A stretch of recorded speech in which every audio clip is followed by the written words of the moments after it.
So, Mark, you know I love you and we're friends, and I don't mean to pick on you, but you brought up Happy Camper, and so I want to talk a little about luck and how you respond to challenges.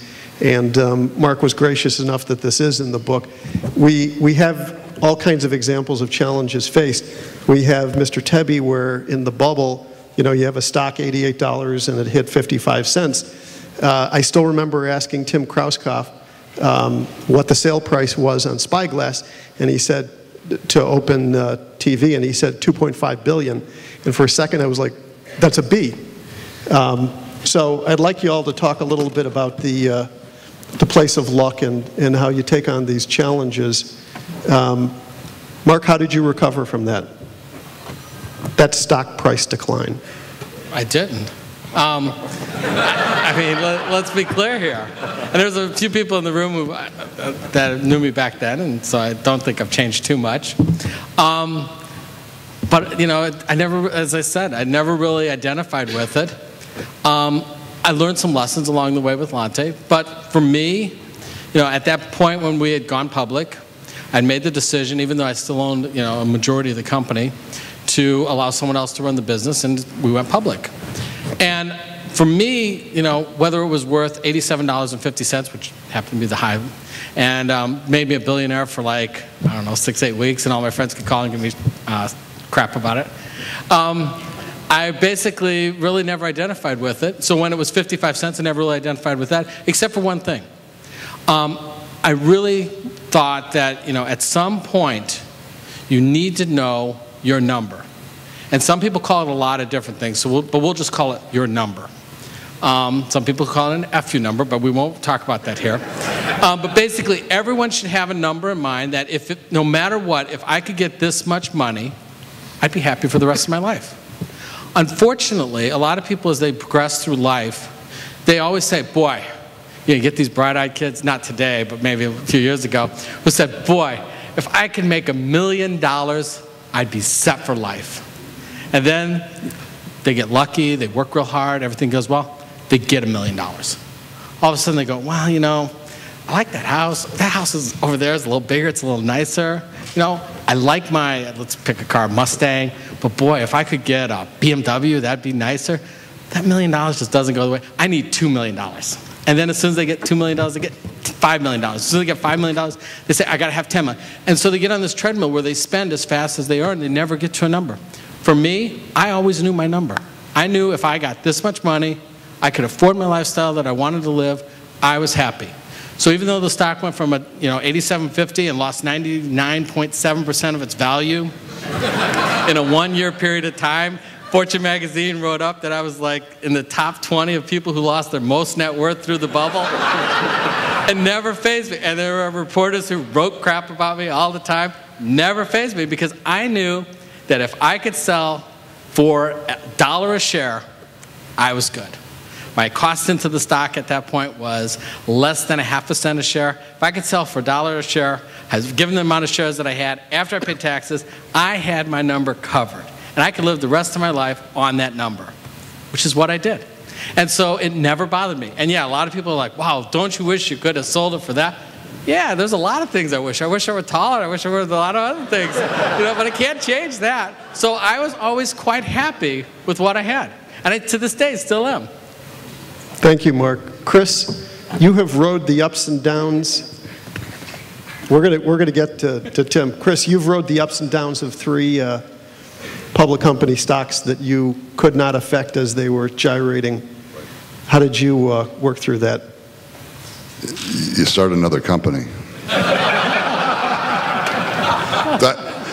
Diamond did incredibly well. We started the company in '94 and IPO'd it in '97, and we IPO'd it at 14, and between '97 and 2001 it went to, I think it topped off at 107, but you know, had a 200-day moving average of 80, and that was a lot of money, and I left Diamond to go start Rubicon, and actually I started Rubicon with Diamond stock.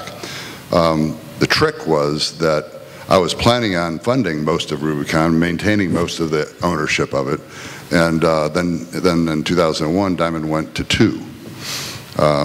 And that was a bad day. That was a very bad day. But it wasn't about, the issue wasn't so much the personal wealth as it was that because it went to 2, I now had to sit down with not just one venture capitalist, but like half a dozen of them. And that was a difficult day. And so the way you deal with it is you stand up and dust yourself off and you move on. And you will find a way. If you have a vision about what it is you want to do, and you're passionate about it, you will find a way to make it happen. It may not be the way you planned on, but you will find a way to make it happen. Jim, how about for you? Well, not to disagree with my friend at the end there, but I don't have a number. I'm not a seller. I'm not in this for the money. I know that sounds funny from a guy who just said he was broke twice, but when you have an idea for a company and when you're able to pull it off, when you find the right people and you find the right magic of capital and time and market opportunity, and you're creating value for shareholders and for clients and customers and employees and their families, when it works, it's a piece of magic. And it's the kind of thing that I don't want to stop doing. I'm doing this until it stops working. Then I'll know I'm done. And I'm not doing it when I get a magic number, when I'll sell at that number. I hope it never ends. I don't know what I make each year. My neighbor's kids know. They tell me about it because we're public, so they talk about that in the neighborhood. But I don't know what I make. I don't know what I'm worth. I have enough, so I'm not hurting for things financially. It's the fun of making this thing work, and how far can it go? It's been 18 years now. I hope it goes on a lot more than that. So I'm not looking at this as a 3-year play or when we hit a certain size or a certain penetration of something. It's let's keep inventing a future that is even more fun than yesterday, and that's kind of magic. Michael, how about you? Is there an end game strategy? Is there an IPO coming up? Serial entrepreneur, so how long do you go with Invenergy? No, I'm not a public guy, so I never plan IPO, or neither I want to think about IPO. First time I exit without choice. I had a partner who happened to be a bad guy, and when he learned how much the company that we built was worth, he went crazy. And when I show up one day to work, the locks were changed at the doors, because he decided to get rid of me. So that was not fun. But, I felt kind of bad that that happened. And sort of, you spend 4 or 5 years building a company from nothing to when it's worth in hundreds of millions, and then somebody sort of tried to get rid of you. But anyway, as bad as I felt, but right away I collected myself and I started a new company, which was an even bigger deal.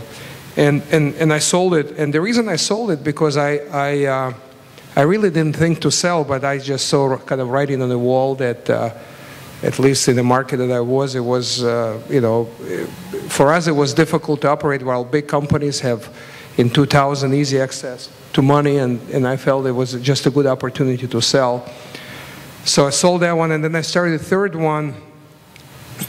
And I put a lot of my own money in, which company I'm in right now, and a lot of investment bankers sort of tried for us to go public, but I know that, I'm certainly, I don't like public way to operate, public companies and, the reporting and all that, so we're going to stay private, and I agree with other people. I like what I do. It's not like I'm thinking to sell, but if sort of, if you feel that you reach the situation where it becomes a diminishing return in some way, then you make a decision. I also, one thing in my business is not, I think, Chris, you were talking about annuity. In my business, it's as far from annuity as it can be. We don't have any annuities. I've been in business now my third one. Neither first or second or third, we never had annuity, because it's also the transaction driven, and you build sort of kind of long-term value in projects, and first 10 years or so, you really don't have any money coming in. So there is no annuity, but and it's because of the transactional business, it's sort of up and down. You kind of live for the next deal, and it happens, you're happy. If it doesn't happen, you don't feel good. But one way I sort of operate, I sort of segregate myself from money. company may worth $1 billion, or, I really don't think about that, because if you think about money, at least in my case, and maybe I agree with you, then you constantly high and low, because you feel you start, the most important thing is just not to count, because if you start counting, then you cannot operate anymore, because your decisions are affected by, you start looking at numbers rather at how to make a decision. So in my case, I really don't think about this. I don't have a number, because I don't have a number, maybe because I don't have to have a number, but I try to do best I can, and whatever happened at the end, that would be the number, I guess. Bill, you sold to a public company on assignment. Could you have seen staying with a public company, or you went back to private? Well, I thought it sounded like an exciting adventure when I first got started in it, and then I quickly became disenchanted. And partly for some of what you talked about, I wasn't wild about my employees knowing what my income was. That was a big shock to them, and it made things a little more uncomfortable to work with them from that point forward. They also knew what the sale price was, and there were some people that were resentful about not having participated in that, so that was uncomfortable. But then the buyer took out the textbook on how not to properly integrate a company and went through the checklist. And so I became rapidly convinced that I didn't belong there, and I said, it's interesting when the story I tell about this is that if you can imagine building your dream home, and you've decorated it, and you landscaped it, and you've architected it, and you've done everything, and then you sell, and the buyer says, look, I want to buy your house for a whole lot of money, and the only stipulation is I want you to keep living in it after I buy it from you, and we move in with you. And I want you to move to the basement.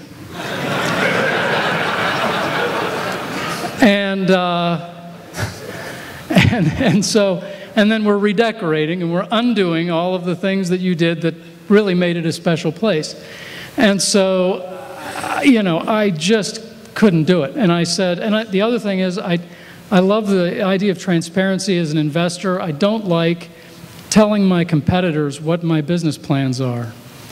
And something doesn't feel right about that. And so I said, look, I don't think this is where I need to be. And I like building something. I like the entrepreneurial adventure, if you will. I think that's part of the fun of being in business. So I said, let's start this again. And I exited stage left. Thanks, Bill. Vince, did you know when you exited that was it? How'd you know the right time to exit? It had to do with this offer. I wasn't thinking about selling, and the CEO of a public company that bought us, and I'm laughing because there's nothing lower in the world than being acquired and being asked to sit on a board of your acquiring company and finding out that they really don't care what you think because you've been acquired, but that's another story. Anyway, so the CEO came up with a question and said, have you ever thought about selling? And I said, nah, really haven't. And he said, well, just for the heck of it, what would it take? And I said, I don't know, what would you be willing to give? And he came up with a number, and I stood there and went home, and I said to my wife, somebody's stupid enough to pay X number of dollars for this company that I didn't know was worth that much. I mean, it was the truth. And so we talked about it, and it was the right decision for me. Healthcare was wonderful as a work of love, but boy, we never shut down. 365 days a year, 7 days a week, with lots and lots of people that we cared about. 25 years of that was enough for me, and I was ready to do something else. So I was happy to do that. Interestingly enough, the public company that bought us is now going private. So this is your opportunity. This is, yeah, right. but it was an experience. Thanks, Vince.